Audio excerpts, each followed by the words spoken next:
Assalamualaikum.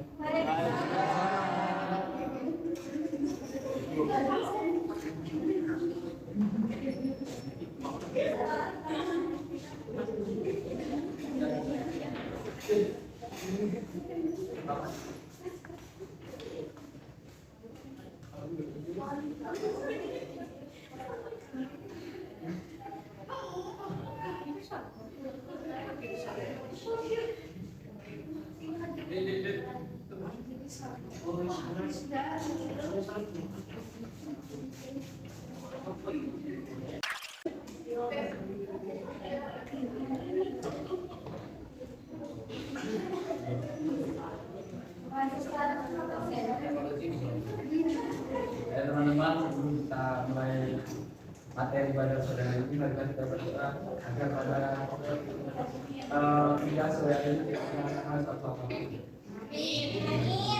Ini ya Allah.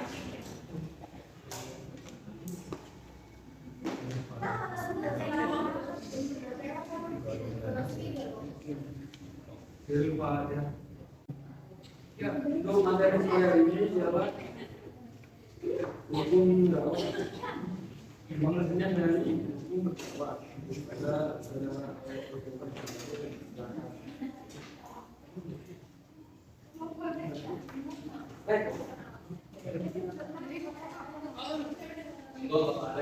Assalamualaikum warahmatullahi wabarakatuh.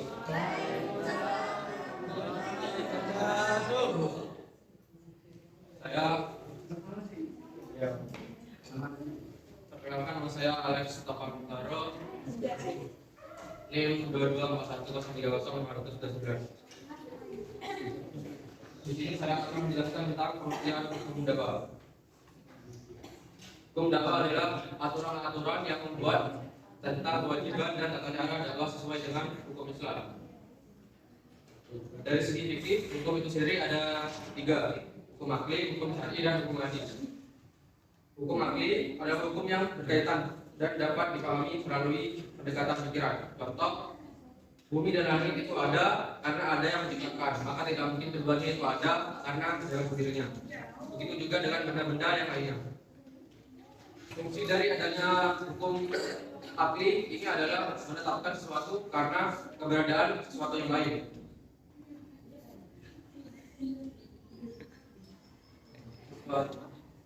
Atau untuk meniadakan, menafikan sesuatu karena tidak adanya barang yang lain. Yang kedua yaitu hukum syar'i, adalah sesuatu yang dilakukan berdasarkan ketentuan syariat. Ini adalah aturan atau ketetapan yang telah ditetapkan Allah kepada hambanya melalui Al-Quran dan As-Sunnah. Contohnya, sholat 5 waktu itu wajib, riba itu haram, sholat qabliyah sebelum subuh itu sunnah, berdiri ketika sholat itu makruh, jual beli itu mubah, halal atau boleh. Fungsi untuk mendapatkan kebahagiaan di dunia dan di akhirat kelak. Hukum yang ketiga yaitu hukum adi. Hukum yang dibuat oleh pembuat hukum, dalam hal ini pemerintah, untuk mengatur kemaslahatan orang banyak dalam sebuah negara atau wilayah yang lebih besar. Contohnya yaitu Undang-Undang Dasar, Hukum Pemuda, Peraturan Pemerintah, Kepres, Kepmen. Fungsinya mendatangkan kemakmuran dan kebahagiaan pada rakyatnya. Kesimpulannya yaitu hukum dakwah itu adalah hukum wajib ain, yaitu kewajiban yang mesti dilakukan oleh setiap umat Islam sesuai dengan kemampuan dan kapasitas masing-masing. Sekian untuk penjelasannya tentang pengertian hukum dakwah. Mungkin untuk materi selanjutnya dijelaskan oleh Bapak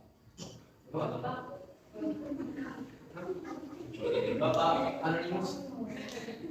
Assalamualaikum warahmatullahi wabarakatuh.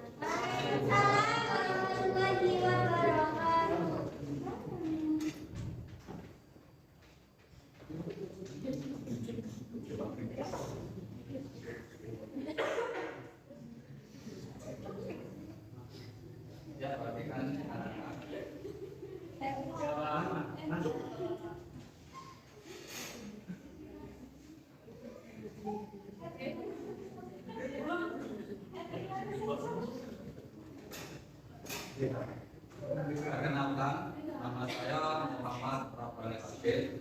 SKM NIM 224103050002. Ya, asal saya dari Universitas dosen Universitas Ujung Pangkal. Ya, di sini saya akan menerangkan tentang hukum dakwah dari dalil-dalil yang sudah ada di dalam Al-Quran. Yang pertama di sini ada yang tahu hukum dakwah yang tahu? Ya, Pak. Fardu kifayah, Pak. Oke. Ada yang lebih salah dari sini? Jawabannya? Enggak ada. Oh ya, untuk pertama kali hukum dakwah itu adalah wajib bagi setiap muslim. Ini wajib, nanti fardu kifayah itu nanti ada di sini.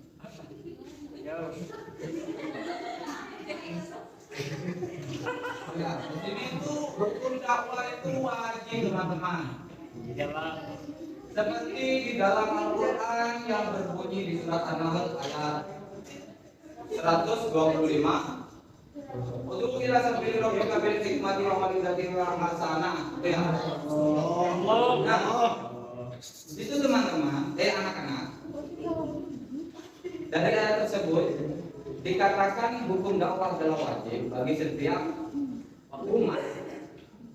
Itu kita bisa terapkan bukan hanya tentang ceramah di masjid atau tentang khutbah di Idul Fitri atau yang lainnya.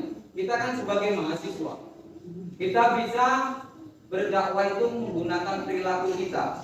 Kita tunjukkan saat sholat, saat sudah berkumandang azan kita langsung berseru ke masjid untuk melaksanakan sholat. Ya, sholat berjamaah. Yang kedua, kita memiliki adab sopan santun, harus baik karena kita agama Islam. Agama yang paling benar tentunya. Dan yang kedua, itu terdapat juga larangan dalam berdakwah itu ada di dalam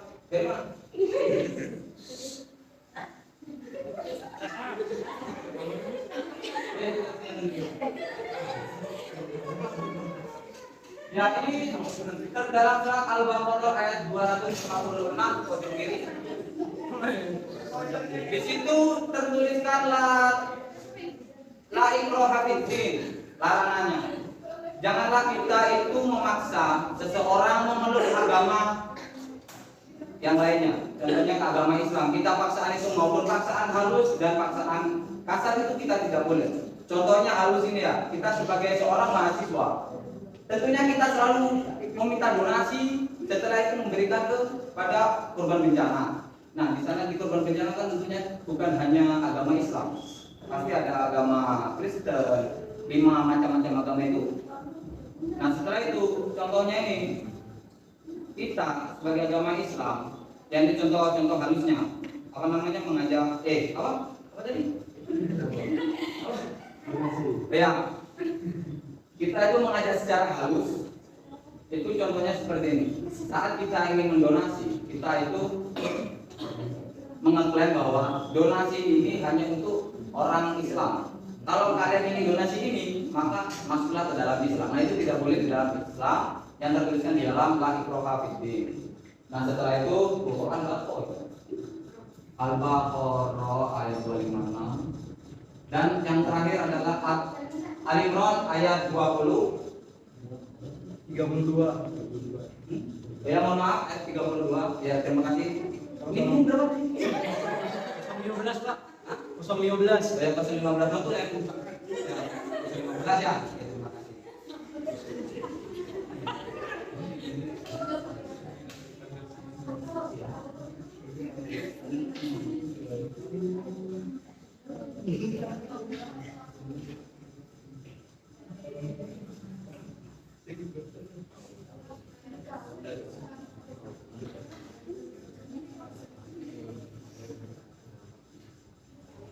Di dalam surat Al-Maidah,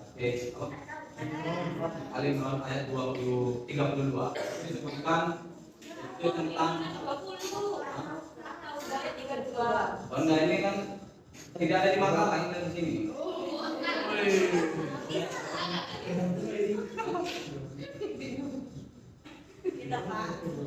Oh ya, ini sudah saya mengikuti kalian ya.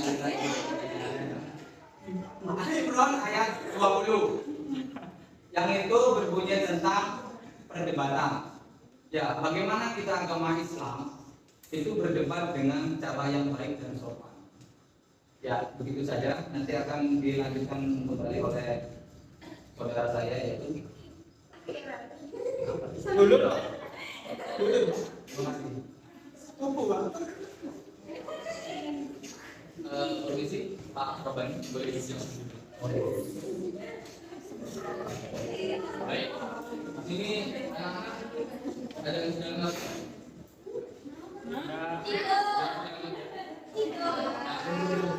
Saya Prof Amin. Dr. Ahmad ini dari Universitas Brawijaya. Amin. Kita materi hari ini tentang apa? Hukum dakwah. Hukum dakwah. Kamu gondrong. Apa hukum menurut kamu? Hukum itu adalah satu sistem atau skema, Pak. Sistem ya? Iya, Pak. Oh ya, sebelum kita belajar lebih jauh lagi, dakwah ini berkaitan dengan apa? Tujuan dari dakwah ini apa? Mengajak kepada hasil dari mengajak kebaikan ini berupa apa?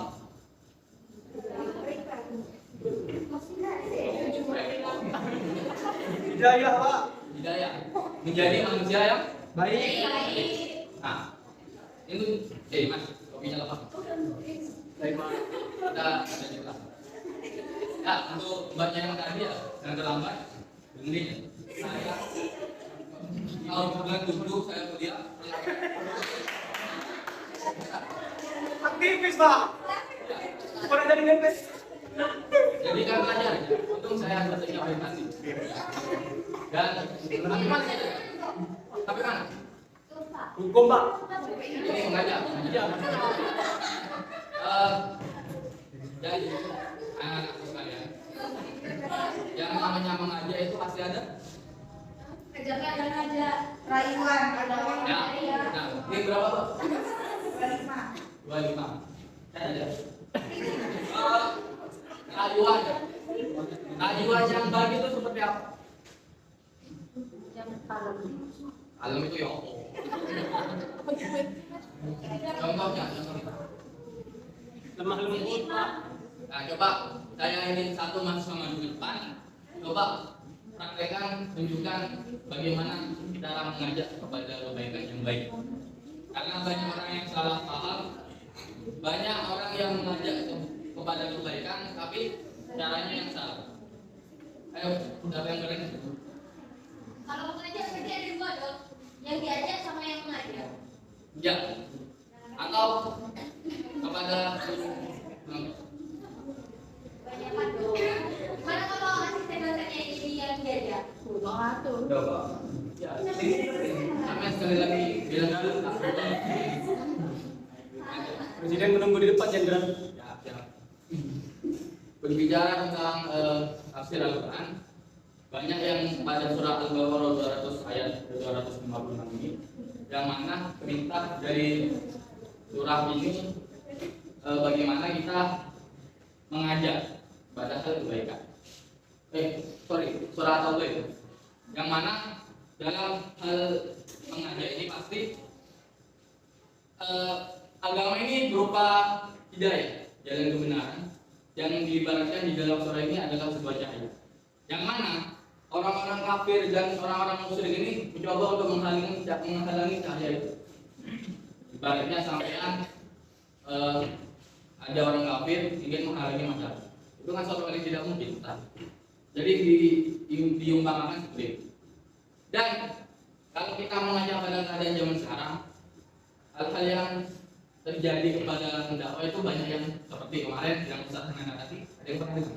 Ya, itu ada yang tahu apa? Saya juga kekurangan ilmu dari sini. Kita sering-sering. Alasan kenapa Ustaz anak-anak itu ditolak berdampak kenapa? Paham?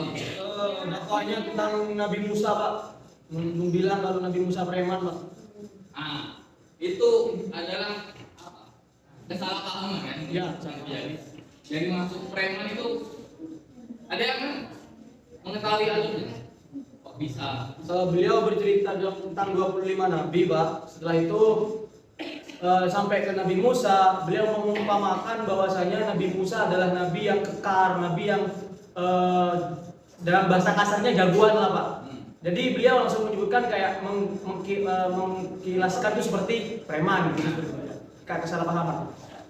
Itu adalah yang saya tangkap itu waktu itu karena Ustaz hanya Natafi itu berdakwahnya kepada orang-orang yang notabene preman yang memang Ya.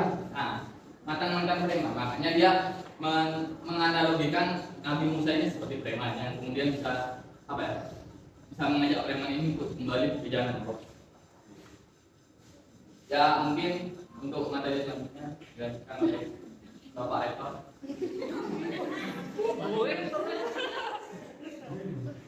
Wah, oke siap. Assalamualaikum warahmatullahi wabarakatuh.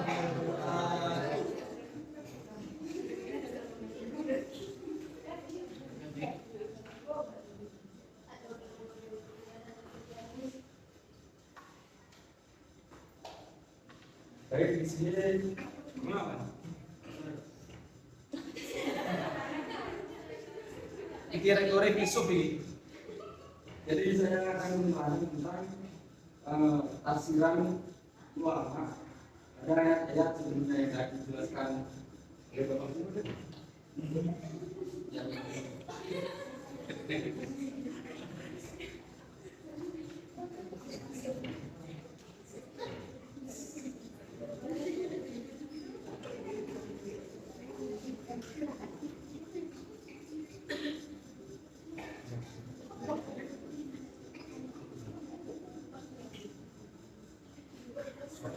Dalam surat Al-Nur ayat 8 Allah berfirman yang tadi la ikraha fid-din, yang artinya tidak ada paksaan untuk memasuki agama.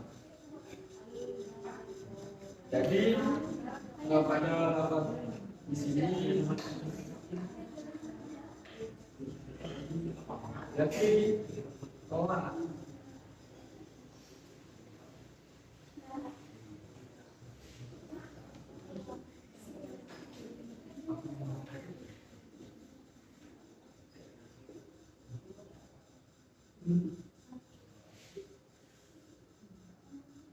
Larang Ibrahim yang artinya tidak ada paksaan untuk memasuki agama.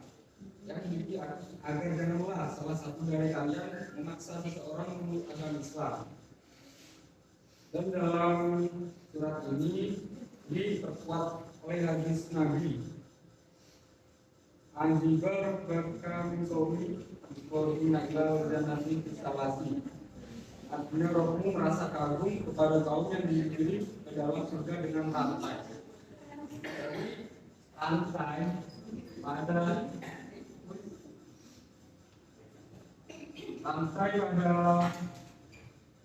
di sini mengartikan bahwa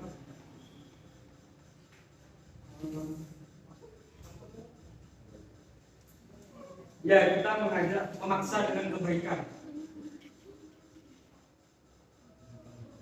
Dan di sini bersifat saudara. Terus ada lagi dari diperkuat lagi oleh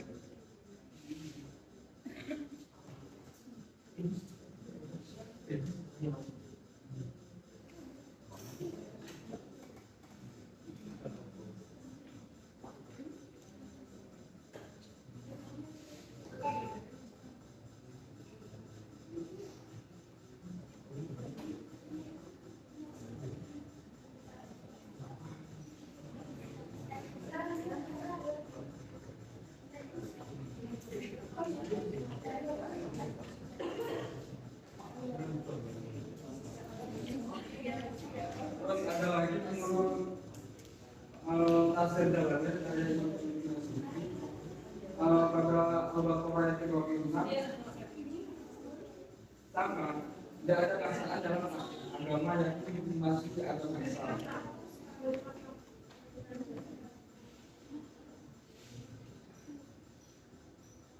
Udahlah, jangan salah. Dan kemudian ini adalah mahasiswa siapa yang ingin bertanya. Maksimal itu 4 mahasiswa yang ingin bertanya, nanti ada sesuatu lah. Monggo silakan siapa yang bertanya. Ada lagi? 3, kurang 1, ada lagi 4. Sudah. Yang kamu gondrong. Apa pertanyaannya? Ya.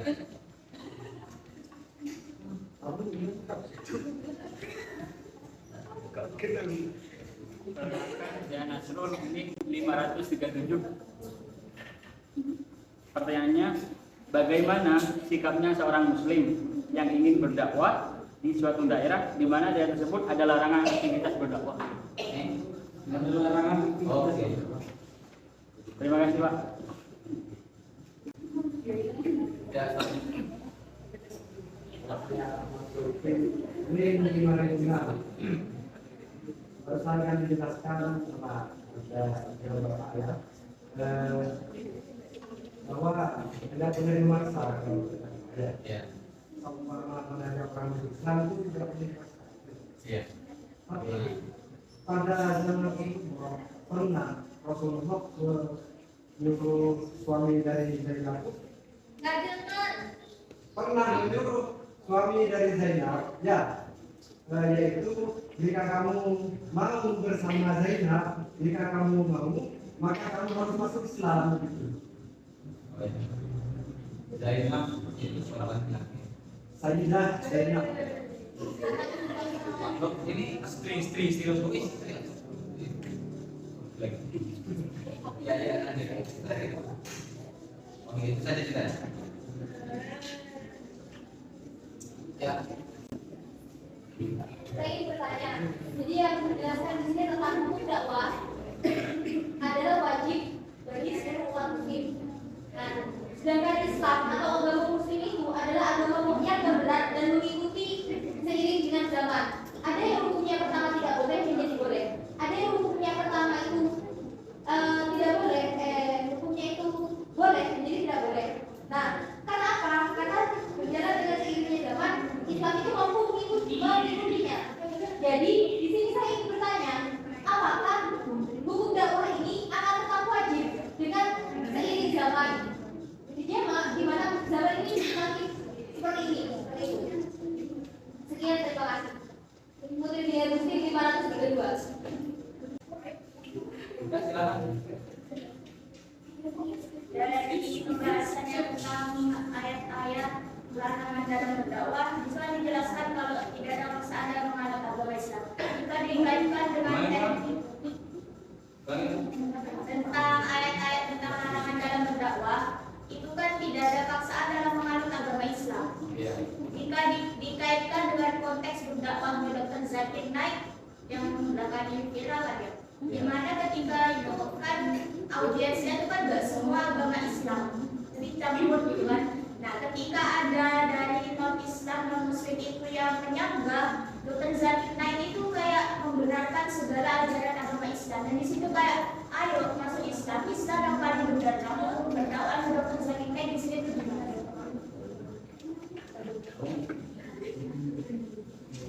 Dan yang terima di mana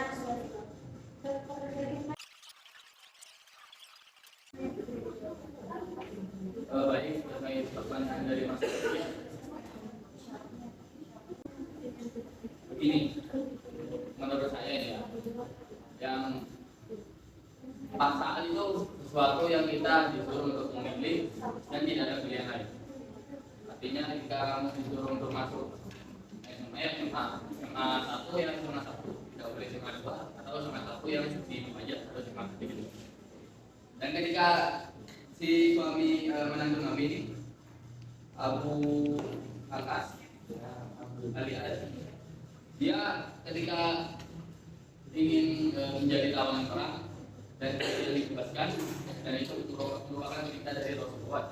Ketika dia dibebaskan, dia diberi pilihan. Yang pertama, meninggalkan agama nenek moyangnya dan masuk Islam, kemudian bersama dengan istrinya, atau tetap kepada agamanya dan bercerai dengan istrinya. Di sini kan ada dua pilihan, yang mana akhirnya kan tidak berupa pemaksaan, tidak kamu harus Islam. Dan artinya di sini dia bisa diberi kebebasan untuk memilih, ya tidak terpaksa dari tujuan. Mungkin seperti itu. Terima kasih. Yang pertama,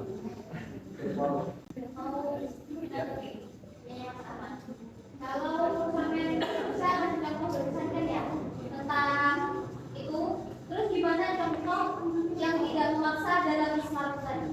Jadi boleh diberi pilihan seperti itu, tapi jangan sekarang, tapi tidak memaksa, seperti yang sudah dijelaskan barusan.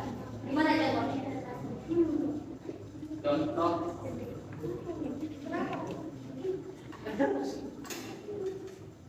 seperti yang diberi pilihan tapi tidak memaksa. Ya. Ketika seseorang yang beda agama menikah, pasti sudah tahu konsekuensi dari menikah beda agama. Pasti ada yang merelakan salah satu agama. Dan memang mungkin ada beberapa orang yang suami istri tapi memiliki keyakinan yang berbeda. Tapi pasti kan hal itu ada apa? Pertentangan dari keluarga. Ya, yang dimaksud agar pilihan itu baik sesuai dengan orang yang diberi pilihan. Bagaimana sebaik apapun pilihannya, kalau dianya tidak seret, tidak menikmati pilihannya, ya itu bisa termasuk penolakan. Meskipun itu pilihannya bagus menurut orang-orang sebelumnya. Ya kan itu banyak yang menikah ya, mereka tetap terus hukum dengan yang sama-sama. Meskipun ya resiko dari itu dibuktikan. Ya. Kan contohnya berarti kenapa pernikahan berbeda agama. Nah, padahal kalau pernikahan berbeda agama, kebanyakannya kalau laki-laki atau perempuan, jika mereka itu menikah dengan orang muslim, pasti mereka ditawarkan untuk masuk muslim. Kalau nggak mau ya berpisah. Tidak ada paksaan dari situ, mau laki-laki atau perempuan. Kalau laki-laki sebenarnya kalau nggak bisa ya bisa karena dia pemimpinnya itu kan. Namun saat contohnya si laki-laki lah yang muslim, nah muslim ini ditawarkan untuk masuk Islam, akhirnya masuk Islam dan menikahi istrinya. Nah, sama-sama muslim dong. Namun setelah masuk muslim dan berhasil menikahi istrinya, lalu memiliki keturunan, dia kembali lagi kepada agamanya yang lama. Apakah itu sebuah paksaan? Kan dia merasa terpaksa berarti dong kalau dia masih balik lagi ke agamanya. Pada kemungkinannya itu satu paksaan, kedua dia masih tidak move on dari agama sebelumnya, masih memiliki keyakinan lah, tidak sepenuhnya yakin kepada yang Bagaimana hukumnya kali ini? saya bisa menilai.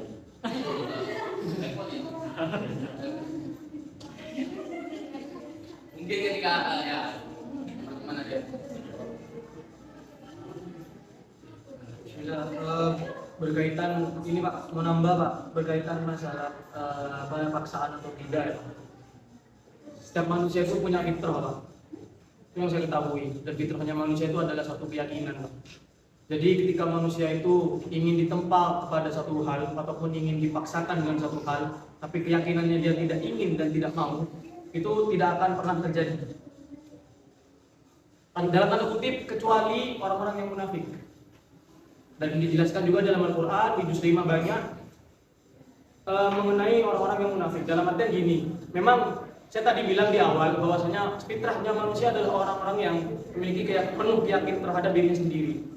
Nah, artinya gini, ketika kita membahas tentang paksaan, kalau kita kilas balik sejarah bahwasanya ketika Bilal bin Rabah dipaksa sedemikian hingga sampai Bilal bin Rabah ini benar-benar mau meninggal ketika disiksa oleh kaum Quraisy, tapi beliau tetap yakin kepada Islam. walaupun dipaksa dengan apapun caranya. Toh itu tidak hanya Islam menurut saya, tidak hanya Muslim. Orang yang non Muslim, ketika meskipun mereka dipaksa dengan apapun, tapi mereka punya keyakinan terhadap dirinya sendiri, menurut saya fine-fine aja. Mereka tetap akan memilih kepercayaannya sendiri. Ini terkait kepercayaan dan paksaan. Itu saja, Pak. Terima kasih. Mungkin saya akan jawab pertanyaannya. Jadi betul tadinya itu kan yang saya tahu ya, betul itu kan latar belakangnya dia kan dia menganut aliran paham keras lagi, paham apa? Pemikiran dari sekelas salafi pagi. Memang sebelum apa? Kalau dia diundang di pagi ya, yang saya tahu tadi, kan dia kan berpikir tentang teologi kan, kayak Kembali pada tafsir. kayak kan biasanya berdebat dengan orang Kristen. Itu teologinya dia dengan Al-Quran dengan kita memang dengan Injil, dengan Injil. Dan apa yang dikatakan siapa? Dr. Zakir Naik itu logis. Tapi dia yang enggak efektif itu kayak lebih memaksa gitu. Karena memang latar belakangnya dia itu garis pemikirannya garis kelas salafi. Izin menambah. Tapi belum kan? Belum. Kalau dari apa Pak Habib, terus hukumnya orang Kristen yang masuk Islam itu gimana? Ya Pak. Kan gimana? Kalau sudah Kita sebagai umat Muslim yang apa ya, kan emang nggak ada aturan di agama Islam itu golongan ini yang paling baik, aliran ini yang paling baik. Tapi setidaknya kita yang emang mayoritas gitu lah ya, yang tahu hal itu sikap kita itu harus kayak gimana? gimana deh? Boleh. Nanti ini. Tapi ini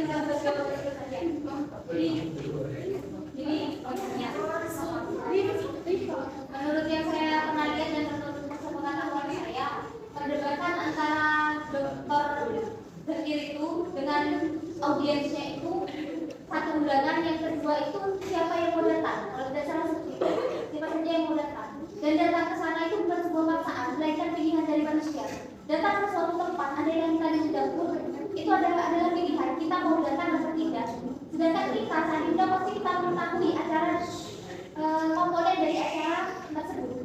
Saat kita sudah mengetahui komponen dari acara tersebut, kita memilih kita mau datang atau tidak. Kan yang diwajibkan datang itu katakanlah Muslim yang mewajibkan bahwa ada jangan datang. Tidak tahu kalau baik. Namun jika manusia itu sudah memilih, artinya dia tahu. Dan katakanlah komponen dalam acara tersebut itu yaitu seperti kata taruhan, siapa yang salah ikutlah ke agamanya itu kan kurang lebih seperti itu. Dan sampai detik ini tidak ada yang mampu mengalahkan Dr. Zakir itu tadi dalam perdebatannya melalui ilmu-ilmu yang beliau miliki tentang Al-Quran dan kitab-kitab yang lain. Akhirnya beliau ini mampu memasukkan orang yang non-Muslim ke dalam Muslim dalam sebuah perdebatan. Nah, perdebatan yang beliau lakukan ini adalah sebuah dakwah. Dakwah yang beliau lakukan juga bukan sebuah paksaan, melainkan pilihan dari tamu undangan yang beliau berikan itu tadi. Konteks paksaannya terkait dengan undangan. Ada orang yang emang sengaja datang buat menyambut Dr. Zakir Naik. Nah, seperti itu. Kata-kata seperti ini, manusia itu saat memilih pilihan tidak harus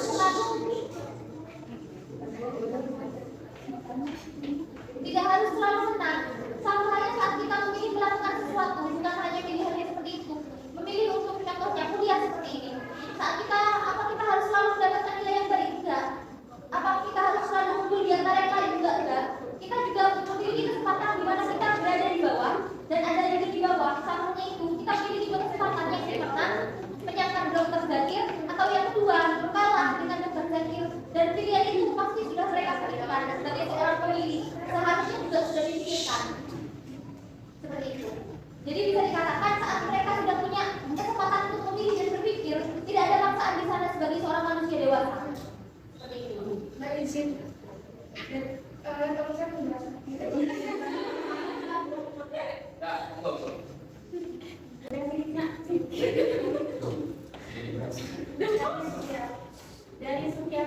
enggak.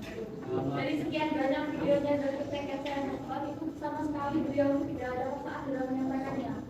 Baik itu audiensnya beliau sama sekali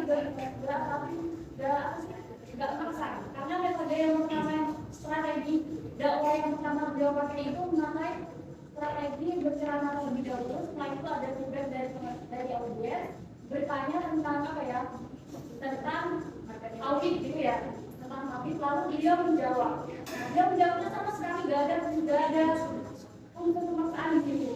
Nah, setelah mereka bawa kitabnya mereka, akhirnya sama seperti yang bisa dijelaskan presentator tadi ya, beliau itu beliau menyampaikannya dari itu menjabarkan dengan Al-Quran dan kitab Injil yang asli yang belum tercampur dengan apapun.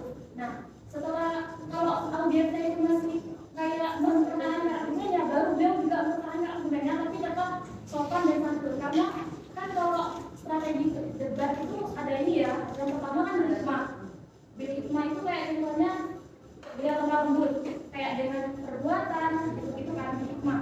Terus kalau bil hikmah itu gak lupan dengan mau'idhah hasanah, dengan berceramah. Kalau mau'idhah hasanah itu gak lupan lagi, boleh didebati. Orang kafir itu kalau sudah mereka mulai debat duluan dan mereka berargumen yang menentang dengan tauhid, itu boleh didebati asal tetap berpatokan pada Al-Quran dan hadis. Jadi Dr. Zakirnya tidak pernah memaksa jamaahnya untuk masuk Islam, tidak pernah. Beliau cuma menyampaikan ketauhidan yang benar-benar ada dalam Al-Quran dan sekali dalam Injil yang asli.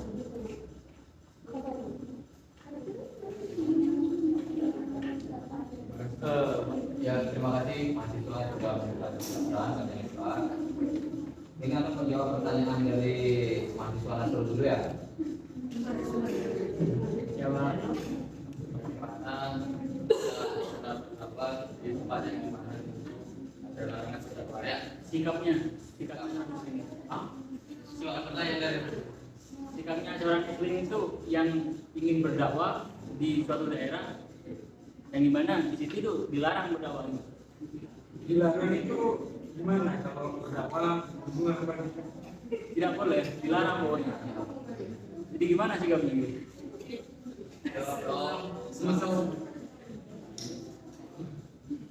Ya, dilarang berarti di situ lingkungannya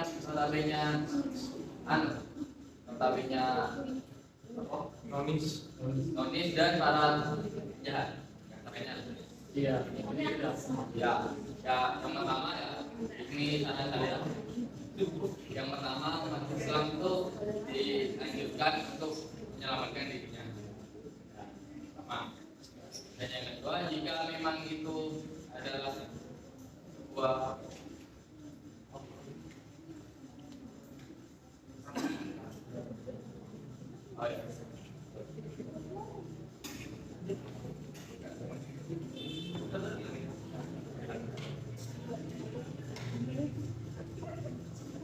setelah menyelamatkan diri. Kalau memang masih bisa berdakwah itu ya pakai dakwahnya itu pakai apa? Perilaku ya, jadi contoh yang baik di lingkungan itu, terus kayak imbang dana fasilitas sosial di situ. Ya pokoknya jadi contoh yang baik di lingkungan itu, Mas. Sikapnya tetap jadi orang baik, jangan lupa.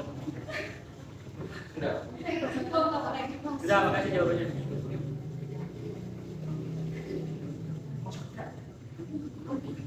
Ya, ya, di sini karena waktu sudah sangat terbatas ya.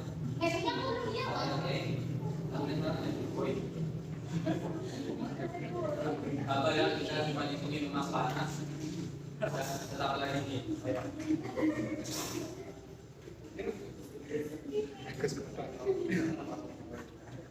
Ya, ini dari pertanyaan saudari Putri mengatakan bahwa apakah hukum Islam, hukum dakwah itu akan mengikuti perkembangan zaman di esok-esok hari. Itu tetap hukumnya wajib dan akan bisa menjadi fardu kifayah dan fardu ain itu nanti di tafsirannya para ulama. Karena kita ambil patokan saja. Sekarang kan kita zaman modern. Tentunya kan dari zaman dahulu sampai zaman sekarang kan tidak berubah. Hukumnya tetap wajib dan fardu ain. Meskipun sampai kiamat pun datang atas kehendak Allah Subhanahu wa taala, itu pun tetap Al-Quran tidak akan dirubah kecuali revisi yang pertama kali dilakukan oleh Nabi Muhammad SAW. Allahumma sholli alaihi. Ya, kita sudah mempelajari itu di Ulumul Quran semester awal. Terdapat revisian Al-Quran sebelum itu. Nah, setelah itu dari dalilnya itu ada dalilnya. Yang pertama, Ud'u ila sabili rabbika bil hikmati wa mau'izatil hasanah wajadilhum billati hiya ahsan. Itu yang pertama. An-Nahl ayat 16. Setelah itu yang kedua Ali Imran ayat 104. Wal takum minkum ummatun yad'una ilal khair. Dan hendaklah ada di antara kamu segolongan umat yang menyeru kepada kebajikan. Itu yang Ali Imran. Dan yang An-Nahl itu serulah kepada jalan Rohmu. Namanya juga menyeru ke jalan Rohmu, yaitu kita harus berdakwah untuk memenuhi perintah Allah agar kita menjadi insan yang selamat. Bagaimana? Pak, sedikit tadi An-Nahl itu bukan ayat 16 tapi surat 16 ayat 125. Allah. Oh iya, 125 ya, mohon maaf. Ya, terima kasih. Nimba. Ya, bagaimana? Apakah ada yang benar-benar ingin disampaikan? Karena kalau tidak ada, Ya, sudah.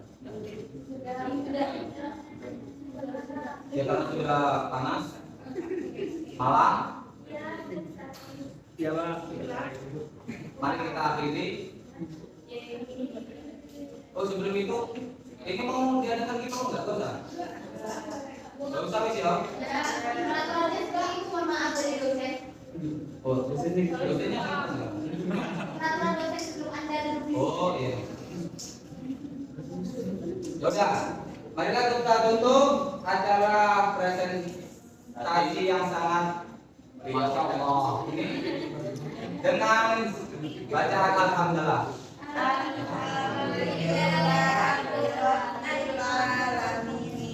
Dengan sebelum itu ya belum doa pertemuan saja. Ini ada pesan dari dosen untuk memainkan game sebentar ya. Ada jajan yang mau jajan. Mau banget. Itu iya apa nih jajan? Ayo, kalau mau main game ayo. Oh ya, untuk ini bentuknya beda ya. Jadi bolanya pakai telur. Ini harus hati-hati kalau jatuh pecah amis.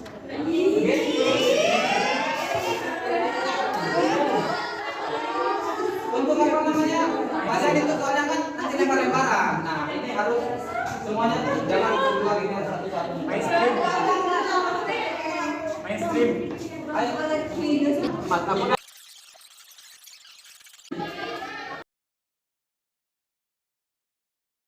Caranya gini aja gini.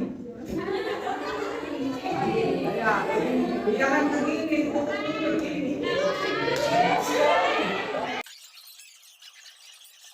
Teman-teman, selanjutnya kami tidak memberikan musiknya, jadi musiknya itu otomatis berhenti karena durasinya memang sedikit. Jadi musiknya nanti tidak ada satu lagu. Mulai.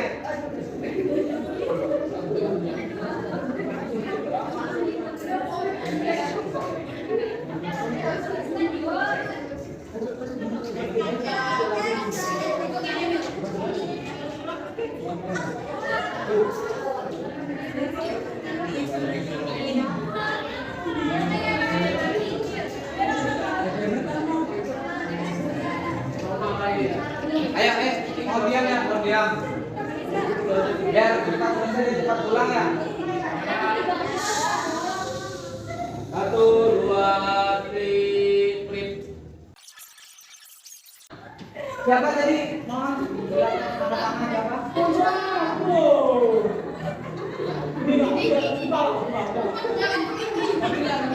Siapa Anda? Yang mau berdiri. Yang bilang itu? Ya, bilang. Tidak begitu tidak. Ya sebutkan nih dan namanya. Oh, ya benar. Perkenalkan, nama saya Muhammad Rizal Pratama. Saya introvert di 2015. Oh ya. Baik ya. Pertanyaannya yaitu sebutkan semua surat yang disebutkan tadi beserta ayatnya.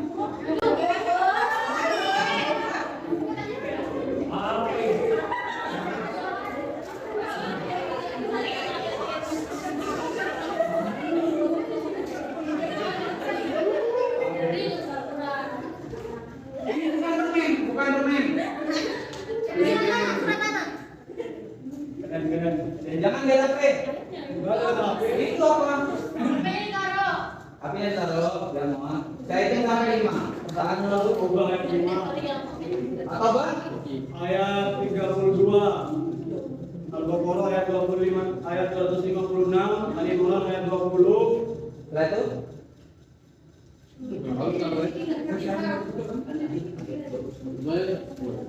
Ada apa? Ali Imran ayat 119. Salah. Iya. Salah.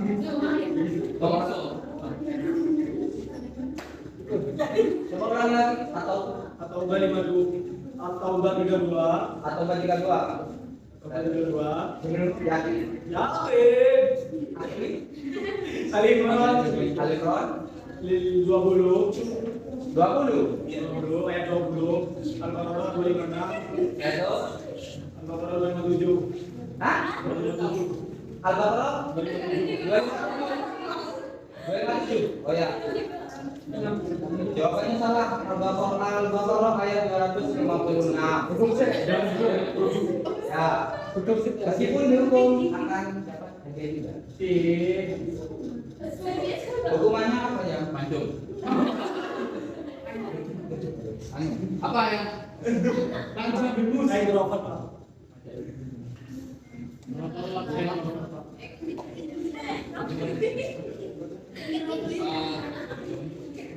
Ya.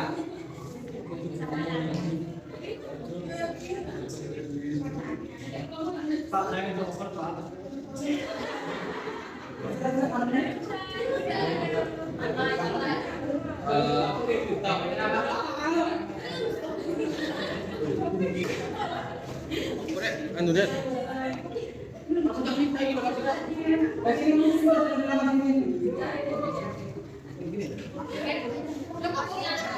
Apa le? Apa?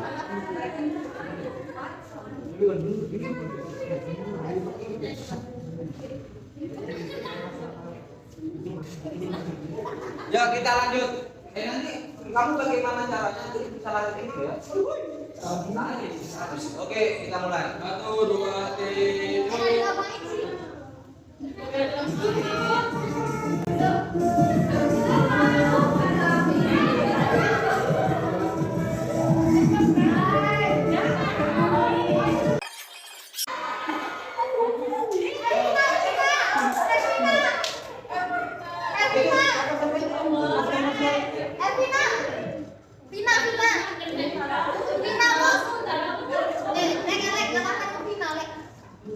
Siapa yang kena?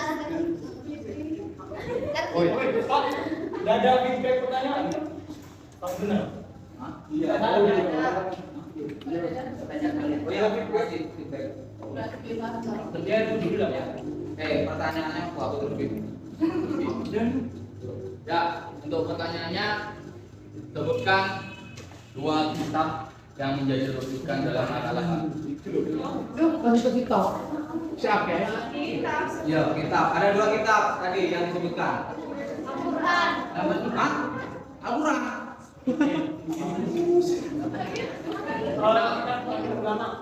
Ya, kitab Nama muslim. ya. Kitab tafsir yang ada di makalah kita. Ulamanya, nama kitabnya lah.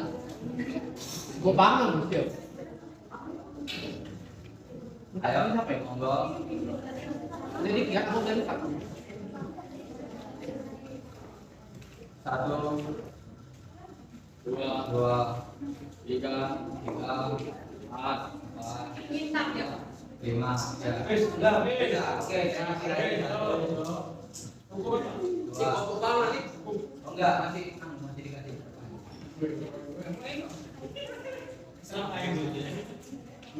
Tidak, kasih. Beri apa?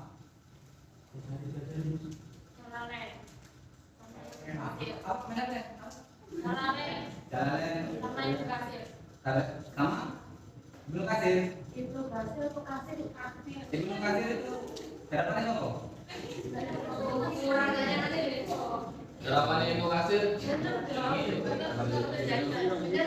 Selamat Anda mendapatkan hadiah 2. Sini, Bro.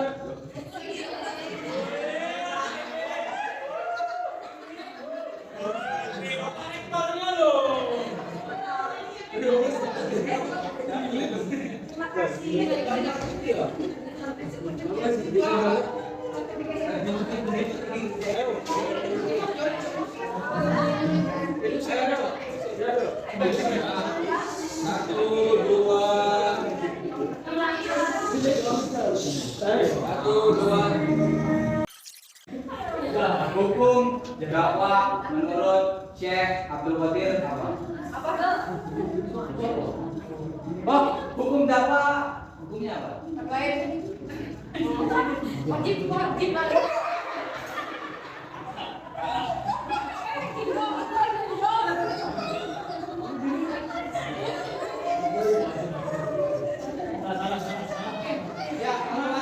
dalilnya apa? Kalau wajib dalilnya apa? Kalau wajib dalilnya apa? Ya, minta sekalian. Kalau wajib dalilnya apa?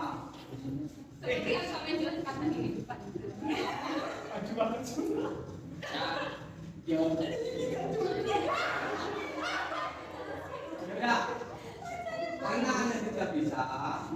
Ya.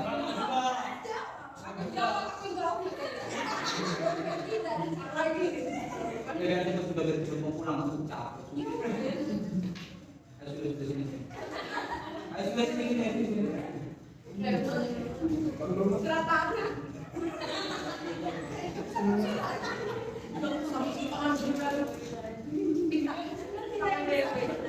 Apa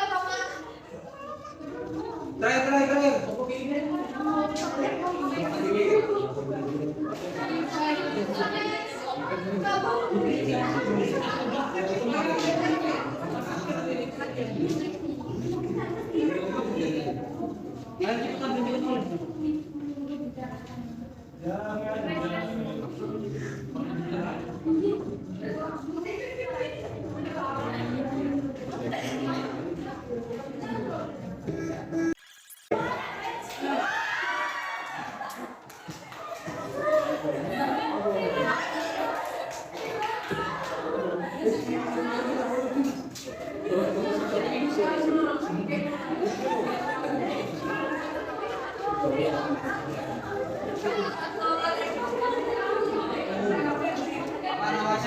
Pertanyaannya?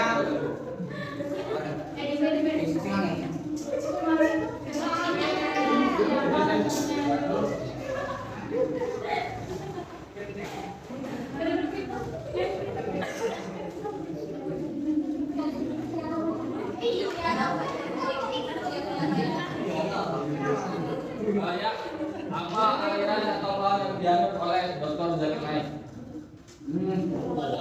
Yang itu dulu yang tadi itu.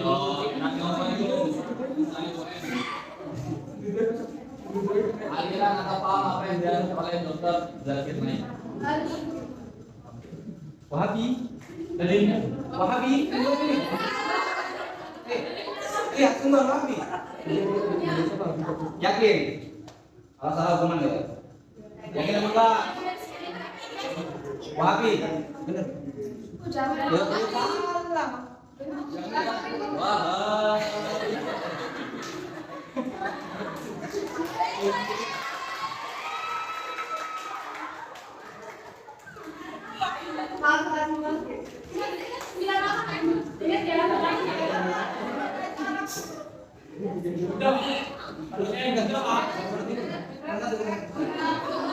Umroh ya, Pak ya?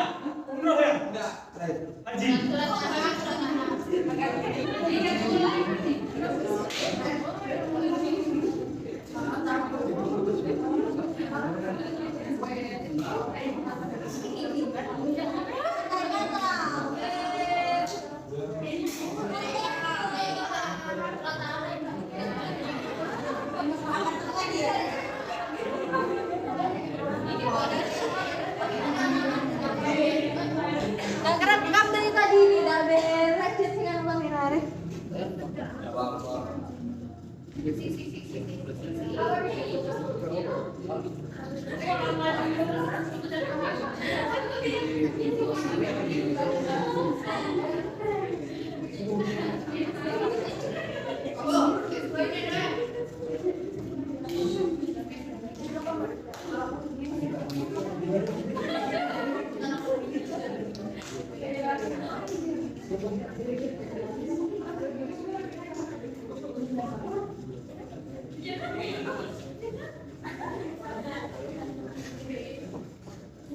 Satu, dua, tiga.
Baik, pertanyaannya, ketika Profesor Sari menjelaskan,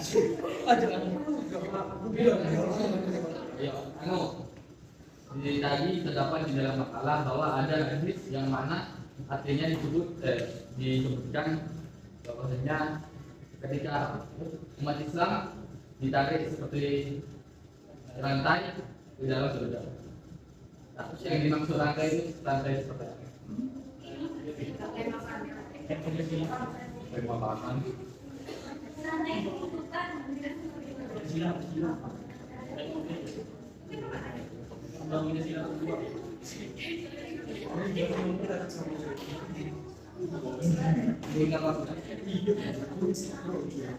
Dua puluh.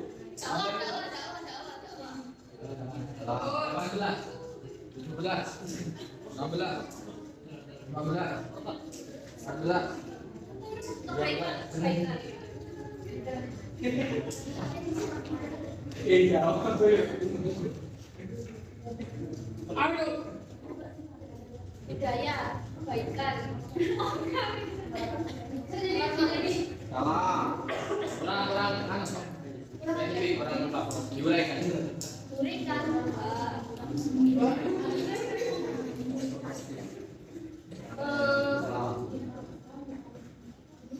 Kebaikan benar-benar. Hampir. Halaman sudah kumpul. 10, 9, 8, 7, 6, 5, 4, 3, 2, 1. Ya, silakan maju ke depan. Belakang. Jadi kesalahan berikutnya.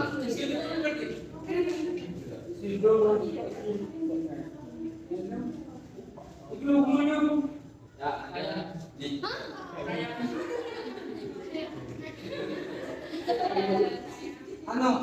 Laporkan surat sampai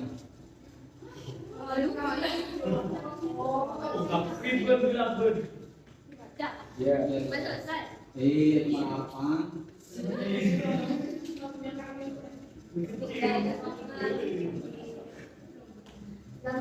الذين كفروا من أهل الكتاب والمشركين منفصلين حتى تأتيهم البينة رسول من الله يتلو صحفا مطهرة لا تخرجهم مقدمة وما تفرق الذين أوتوا الكتاب وما تفرق الذين أوتوا الكتاب إلا بما جاءتهم البينة رسول من الله يتلو صحفا مطهرة لا تخرجهم مقدمة وما أمروا إلا ليعبدوا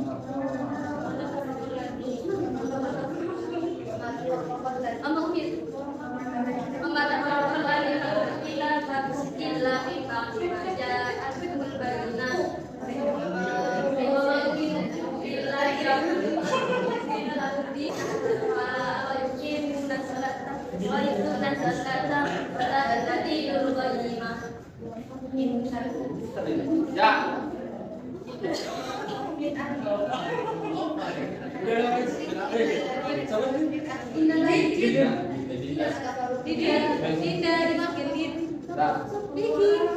Untuk dokumentasi ya, karena kemarin ayo,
Mari kita akhiri acara ini dengan doa kafaratul majlis.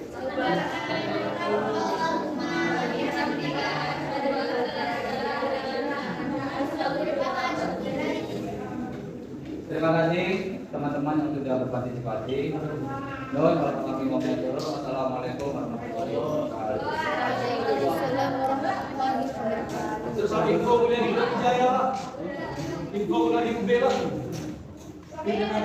Pak info boleh diubah, Pak.